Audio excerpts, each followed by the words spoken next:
Welcome to the Derek Loudermilk Show. This is 5 Minute Friday, and today we're going to talk about why conspiracy theories are actually a good thing. All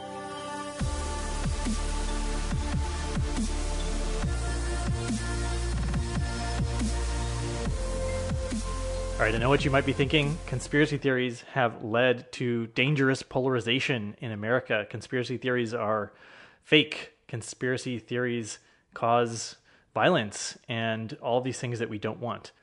But lots of people believe in conspiracy theories of one form or another. So let's take a look at some of the things about why they happen and what the value to us might be. And consider this. There have been some research that I've seen that show that more than 70% of Americans believe 9/11 was an inside job. At the lower end, a third of Americans believe that 9/11 was an inside job. And so underlying that is probably a real taste for people for change, and they're not satisfied with the status quo. They're not satisfied with the direction our country is headed, and all these things. And let's first of all break down some of the components of what is a conspiracy theory. So theory in science is sort of a working framework. So think of the theory of relativity or the theory of evolution, right? They can be disproven easily. If you find an example that disproves the theory beyond a shadow of a doubt, then you can throw out the theory. But the reason that we're still working with evolution is because we found only evidence in favor of it, but it's really impossible to fully prove a theory. So we're working with an idea, a framework of thinking. And then conspiracy, right, is simply just people getting together to plan something. So this, it may have a nefarious connotation, a bad public image, but any conspiracy is simply people sort of planning something together. So some of the reasons why I think conspiracy theories have such value is because they're really teaching people to discern truth for themselves. And a lot of times we've just relied on an external source, whether that's a media or a scientist or an expert or a politician, just say like, here's the truth and we're the experts, so just take our word for it. And they have some credibility, they've done some research, or they have personal experience. And so we take their word that they're telling us the truth. However, there's been, declassified documents from the CIA, for example, that say they have agents they've placed them in movies, in major TV stations, on the editorial staffs of major newspapers. The agents are, in charge of spreading sort of pro-CIA or pro-government propaganda. So this is the thing. They do that. They use media, movies, and news for propaganda. So you really want to be able to trust a journalistic source, right? Because they're required to validate their research. Otherwise, they wouldn't be in business, right? They'd lose their job. A good journalist has to back up their sources. They have to back up their evidence. And where we get into trouble with conspiracy theories is that people a lot of times can say like, oh, here's why this is so. And they can say, oh, because it's a secret source. So they don't necessarily have to show how they're backing up what they're saying. So we get into credibility issues. But there's credibility issues on both sides, in mainstream media and in the conspiracy circles. So what's really important is that each person for themselves arrive at a way that they discern what is true for them, whether it's through their research or putting their faith in experts. Each person must learn how to discern truth for themselves. So that's really important for all of us right now, is to be able to sort through what is really true. Now, here's the tricky thing. Can we ever really know that something is true beyond a shadow of a doubt? And I would say, almost all of our beliefs are, they're simply beliefs. There's no way you can prove that they're an absolute truth.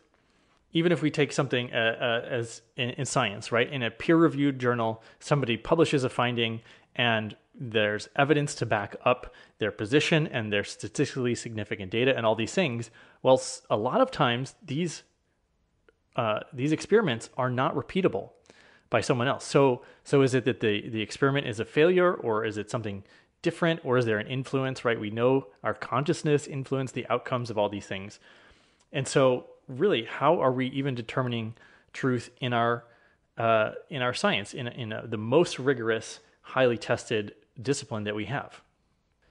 Sometimes people say to me, well, we should be using Occam's razor, which is the idea that the simplest explanation is the most likely. Well, how do you calculate what's simpler? If we're going to take 9/11, is it simpler to explain, this conspiracy of Islamic extremists, or conspiracy that it's an inside job? They're both essentially conspiracies of one form or another. And there's so many moving pieces that you probably can't accurately statistically say this one is more likely than another.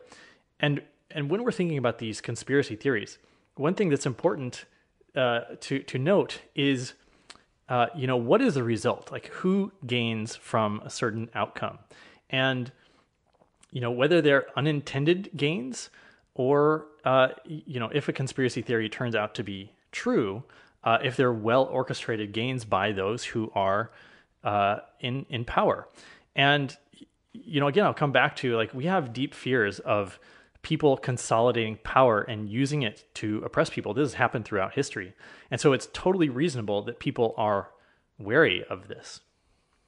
So just, again, using our 9/11 example, one of the results of that is that, the government has much more power and control over the ability to lock people up, to persecute people, to the TSA, right? All these restrictions. So there is a lot more power that was centralized within the government as a result of 9/11. Now, whether that, again, was an inside job or not, it's important to look at, who stands to benefit from an outcome. And again, going back to your own discernment, what do you believe about who's gaining from that? Now, conspiracy theories really happen all the time. And if we go back simply to sort of people planning to do something, not necessarily public, one of the biggest conspiracies ever was the Manhattan Project, right? The super secret project that some people knew was happening, but a lot of the scientists who were working on it, it was compartmentalized, and they didn't even really know exactly what was happening until all of a sudden we're dropping bombs on another nation.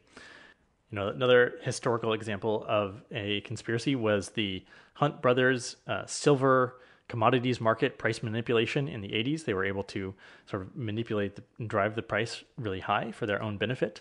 And another example of a conspiracy that's long been running, right, is UFOs. And for a long time, the government labeled people that talked about UFOs as conspiracy theorists to try to discredit them. Well, all of a sudden last year, they say, oh, actually, we have a whole UFO program.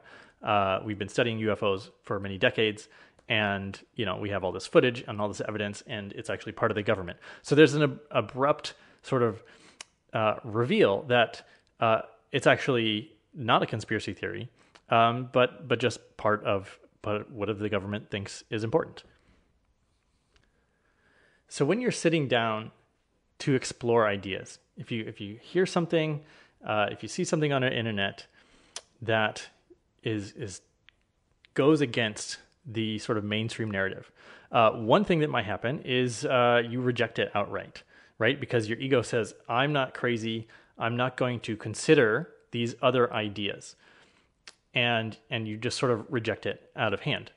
Now, what would be really powerful in our society right now is if we can all hold conflicting ideas and consider them, and not necessarily have our ego wrapped up and our identity wrapped up in believing one thing or another. It's much more powerful to be able to hold conflicting concepts and ideas in our minds at the same time. And when you sort of reject something outright as like, that's for crazy people or that's for other people, what's happening is it's creating this polarization. And obviously America is really polarized right now because we're sort of throwing, just disregarding someone's ideas out of hand, even though we know that beliefs and truth are almost impossible to prove beyond a shadow of a doubt. So one thing that's holding us back as a society is that we're not allowing ourselves to fully consider opposing viewpoints. We're not allowing ourselves to consider multiple different viewpoints because of this sort of ego-based attachment to the sort of views that we are indoctrinated and the people around us confirm. And what's really important for me is that we all feel safe to explore new ideas. We're not going to have progress as a society if we just say, you must accept these ideas because somebody told you so, because that's what we've accepted in the past. Science doesn't progress if there's no new ideas. And so we really, this is really how we create progress in our society, is by exploring new ideas. And our systems really, our systems are responsible for the outcomes that we see in the world. So homelessness, pollution, social inequality, financial inequality, the 1% and the haves and the have-nots, all of this is the result of the systems that we have. And so if we're not happy with this, we should consider that there are alternatives, and we should feel free to consider these ideas. So I do want to acknowledge that conspiracy theories have, unintended consequences, right? Somebody going in and shooting up the pizza parlor because of the Pizzagate, right? I don't think that the pedophile ring conspiracy theory has been fully proven to be false or fully proven, like, yes, it's happening, right? So this is still up in the air, but someone took it upon themselves, right, to bring a gun to a pizza parlor and start firing because he believes so strongly in the conspiracy theory, right? And this is where the dangerous side gets in, that leads to criminal behavior, that leads to people sort of questioning their own reality, and they become ungrounded and lost in a sense. So again, this is really important for each person to learn their own discernment of truth and their own discernment of reality. And ultimately, I think conspiracy theories are simply just a symptom of what we're experiencing, that people really are ready for change, that people are really ready to explore new ideas, that they're taking their own sovereignty of thought into account perhaps more than ever before. And I really think that the abundance of conspiracy theories can drive forward conversations about what we want our world to look like in the future. And I think that's really important. A lot of people talk about, I don't want this. I don't want oppression. I don't want inequality. I don't want some people to be billionaires and other people to be homeless. But a much more powerful thing that we can focus on is clarifying what we do want and moving towards that. It's where we're placing our attention. So once we start sorting through all the conspiracy theories and really deciding, what's true for us, and accepting that some other beliefs or truths for somebody else, they may hold that, and that's also okay. And it's not going to create separation for us. But then we can start to come together and co-create based on a vision of what we want, not necessarily what we don't want. And I think that's going to be the most important thing that's really going to change the dynamic of human society, is if when we can start really paying attention to and putting our energies and emotions and efforts and activities in the world towards what we actively want to create for ourselves and for society. All right, thanks so much for listening. Would love to hear from you. Which of these points resonated with you? Which of them do you disagree with? Are there any conspiracy theories that you've discovered that really feel true for you, or other ones that you've sort of rejected? And what's your process? What's your process for evaluating these things? Do you trust the media? Do you trust experts? Do you trust your friends? How do you go to the source and determine what's true for yourself? Would love to get some feedback for you guys. And thanks so much for joining me. Now it's your turn to go out there and be curious explorer.